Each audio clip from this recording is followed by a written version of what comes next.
저럴 땐 되게 앞을 보기가 어렵죠. 햇빛이 이렇게 해가 지기 직전인 것 같기도 하고. 그래서 잘 안 보였는데요. 전 무슨 일이 있는지 지금 왜 다시 돌아가는지도 모를 정도로 아무 일이 없었던 걸로 보이는데. 천천히 돌려야 될 것 같아요. 이건 무슨 네. 일이죠? 이 버스 사이에서 지금 네. 아우, 사람이. 네, 사람이 나와. 사람이 네. 나왔구나. 아이고. 이거는요, 저도 지금 몇 번을 보고서야 네, 사람이 네, 나오는 네, 거를 네. 인지했기 때문에, 글쎄요, 이게 블랙박스 입장에서는 어떻게 될지 모르겠네요. 이게 근데 또 사람이 다니는 횡단보도도 아니었단 말이죠. 제가 생각하는 과실의 비율은, 글쎄요, 블랙박스 차량이 한 40? 그리고 보행한 사람이 60? 모르겠습니다. 근데 또 이게 차량에 대해서 또 법적인 규제가 또 엄하기 때문에 애매한데요. 두 분 의견 어떠실지 한번 들어보겠습니다. 자, 한번 들어볼까요? 하나, 둘, 셋. 네, 블랙박스 측 0, 상대방 측 100이다 라고 송 변호사님 말씀하셨고, 김 변호사님도 같은 의견을 주셨습니다. 저만 너무 가혹하게 블랙박스 측에다가 죄송합니다. 자, 어떻게 그렇게 의견을 내셨는지 좀 궁금한데 한번 송 변호사님 의견부터 한번 들어볼게요. 네, 지금 블랙박스 차량 같은 경우에는 차선 변경도 없었고요. 네. 녹색 신호에서 정상 주행을 하고 있었습니다.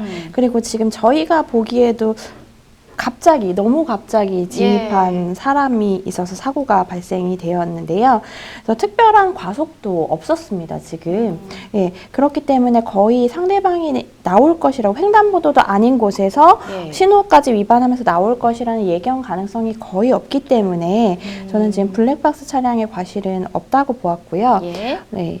상대방은 거의 상대방의 100% 과실이 아닌가. 네. 알겠습니다.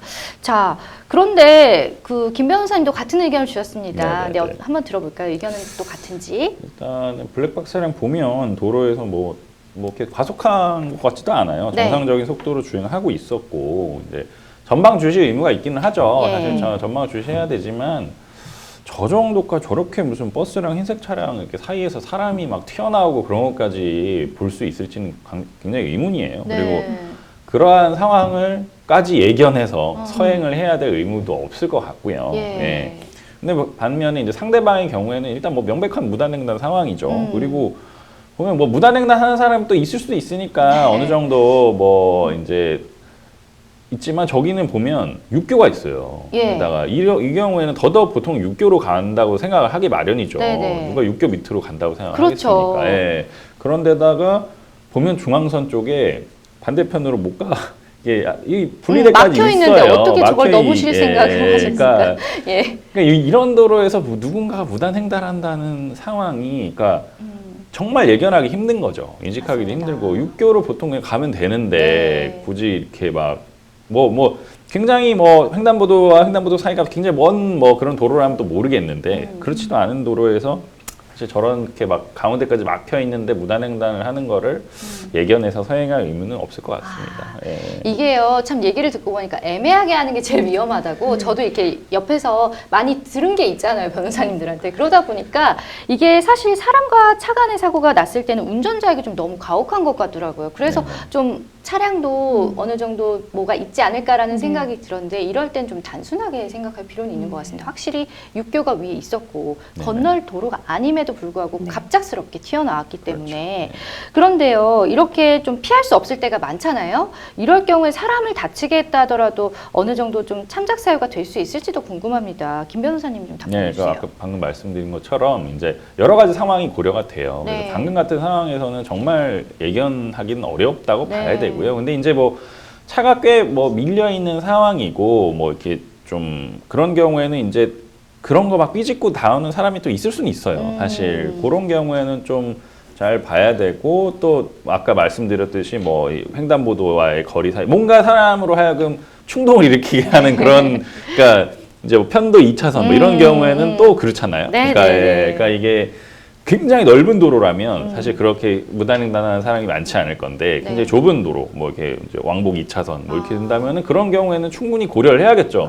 어느 순간 튀어나올 수도 있다, 사람이. 그러니까는 뭐 상황에 따라 다르긴 하지만 어쨌든 그 뭐 도로의 폭이나 그리고 횡단보도의 유무 또 뭐 육교 유무 이런 것들을 많이 고려해서 정말 예상할 수 없는 상황이다라고 하면 그런 사정들이 첨작이 되는 거예요 결국에는. 그래서 뭐 방금 같은 경우에는 저는 뭐 0이라고 봤지만 네. 조금 있을 수도 있지만 어쨌든 굉장히 이제 과실이 없다고 참작이 되는 거고 네. 뭐 아까 말씀드렸듯이 뭐 왕복 2차선 이런 도로에서 이제 사람을 치었다 하면은 아무래도 과실이 인정이 되겠죠. 예, 과실이 뭐 이렇게 많이 이제 인정이 되겠죠. 예, 운전자에게. 그렇군요.